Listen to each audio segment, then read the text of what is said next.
Remaining in love, nananatili kayo sa pag-ibig. Sa pag-ibig ko, manatili kayo. Sa pag-ibig nyo sa isa't isa, manatili kayo. I'll do it a million times with you and never get tired. You're my piece of heaven on earth. Oh, you make it all worth it. You're the reason I keep it as I love it! Look at mommy. Kiss mommy. over again, over and over again. Grocery aisle hand in hand. Little world but so grand. Regine, sumasang-ayon ka ba na maging asawa si Isagani na naririto ngayon, alinsunod sa batas at mga alituntunin ng ating banal na simbahan? Opo, Father. Ikaw naman, Isagani, sumasang-ayon ka ba na maging may bahay si Regine na naririto ngayon, alinsunod sa batas at mga lituntunin ng ating banal na simbahan? Opo, Father. Reason I keep Baby. Saglit lang kita naging baby, binigyan mo na agad ako ng baby. Yan tuloy, bigla ka din naging mami. Daddy, I'm writing this vow with full of emotions. You know how fast life has been? We were not given a long time to know each other. Then suddenly we are blessed with a little one that made us a mom and a dad. It was like a blink of an eye, then you had a family. journey as long as you're with me. Small little moments I'll never let go of. They said, God doesn't give you something you can't handle. And you have shown that since day one. Thank you for not leaving us. I don't want to make a lot of promises. Mamahalin na lang kita and aalagaan.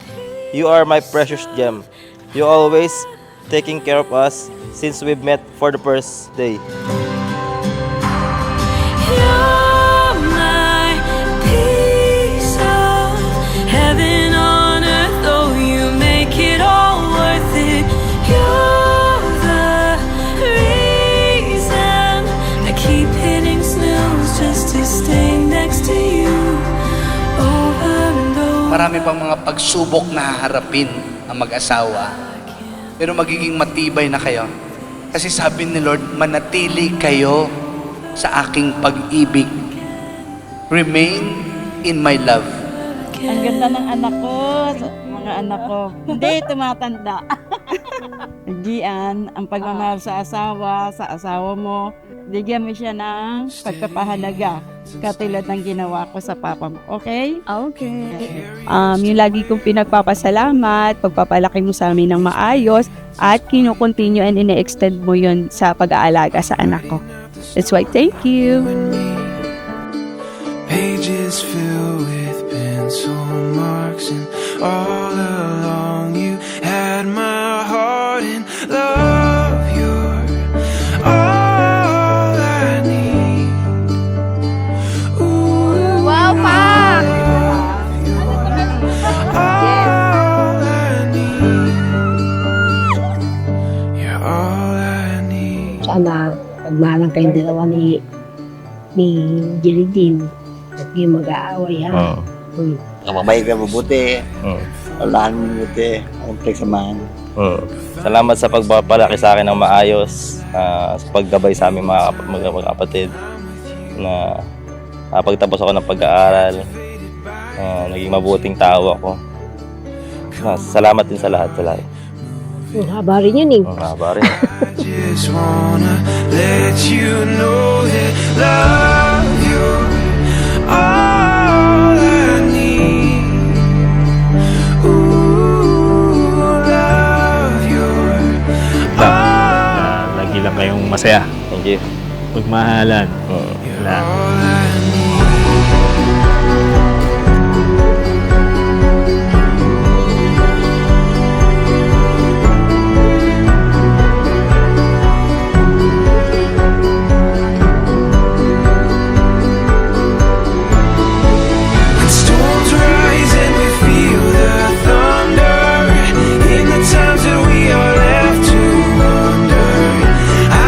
You always fix everything for me and explain what I need to know more in life. Alam ko, Daddy, that I'm not great yet. As a partner, hindi nga kita mapagluto ng masarap. And hindi pa ako ganun kagaling na nanay sa anak natin. But I'm trying my best. I promise to keep improving myself as a wife and as a mother.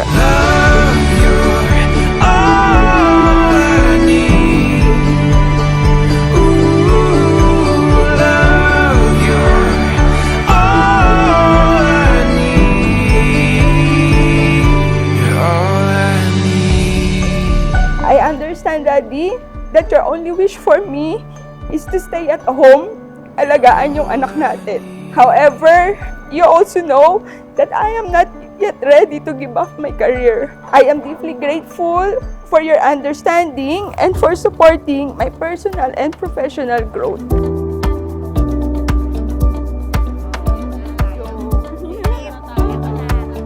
Kaya Ryan. Anjo. Jeremy.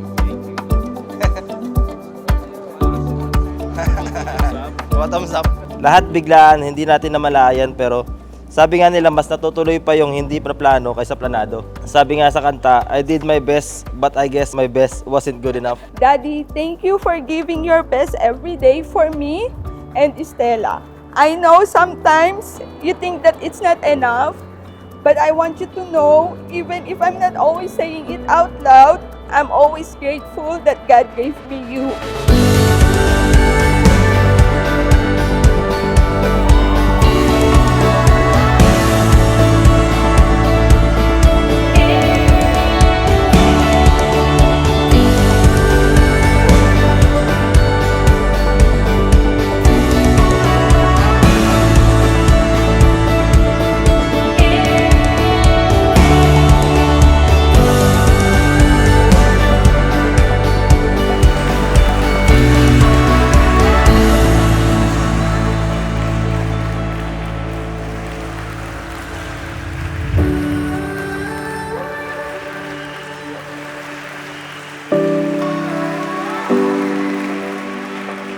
Bilang asawa at tatay ng anak natin, I'm thankful for every day we survive. We keep improving and we live life together. That's all, Daddy.